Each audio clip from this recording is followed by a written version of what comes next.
தருமபுரி திமுகவுடைய முன்னாள் எம்பி ஒரு பூமி பூஜை நடக்குது, அங்க போய் என்ன பேசினார் அப்படின்றது அப்போதைய சில காலங்களுக்கு முன்பு ரொம்பவே பேசுபொருளாச்சு.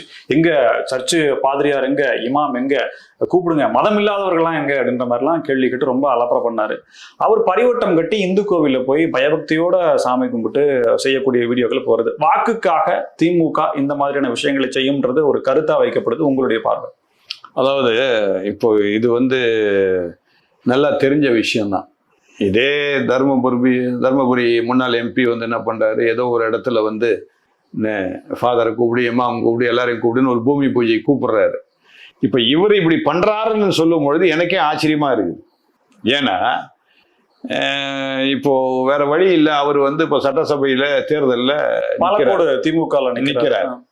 நிற்கும் போது அப்போ மக்களை சந்திக்கணும், மக்களோடு மக்களா போய் ஆகணும்.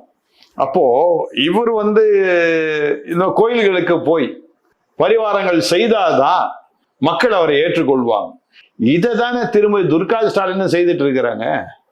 ஏங்க, அவருடைய தலைவருடைய மனைவியே இதை செய்யும் போது இவரு தொண்டர் மாதிரி தாங்க. அவரை போய் நீங்க குற்றமா நீங்க சொன்னீங்க, நான் எப்படிங்க ஏற்றுக்கொள்ள? அவரு அதை பத்தி யாரும் தப்பா சொல்ல சார். வாக்குக்காக தேர்தல் நேரத்துல நீங்க இப்படி செய்றீங்க. ஜெயிச்சு முன்னாள் எம்பியா இருக்கும்போது அங்க போய் பூமி பூஜை நடக்குது, அது வழக்கமான நடைமுறை. அப்ப போய் பிரச்சனை பண்ணாரு மதச்சார்பற்ற கூட்டணின்ற. இப்ப இதே பாத்தீங்கன்னா இன்னொரு இடத்துல இவருக்கு நீங்க சீட்டு கொடுக்க கூடாதுன்னு சொல்லிட்டு ஒரு குறிப்பிட்ட கட்சியை சேர்ந்த ஒரு இந்துத்துவ அமைப்புகளோட தொடர்பு இருக்குன்னு சொல்லிட்டு இஸ்லாமிய அமைப்புகள் போய் தலைமையே சந்திக்கிறாங்களே. அதை தாங்க நான் சொல்ல வரேன். இப்போ வாக்குக்காக என்ன பண்றாங்க, துர்கா ஸ்டாலின் எல்லா கோயிலுக்கும் போறாங்க. மகன் என்ன சொல்றான், நான் கிறிஸ்தவன்றான். சனாதன ஒழிப்பை பத்தி சனாதன ஒழிப்படி பேசுறான். அடுத்தது என்ன பண்றான், இந்த முகமதியர்களுடைய அந்த எல்லா இதுக்கும் போய் உட்காந்துக்கிறான். அங்கேயும் தொப்பியை போட்டு உட்காந்துக்கிறான். அடுத்து என்ன சொல்றான், நான் கிறிஸ்தவன் சொல்றான்.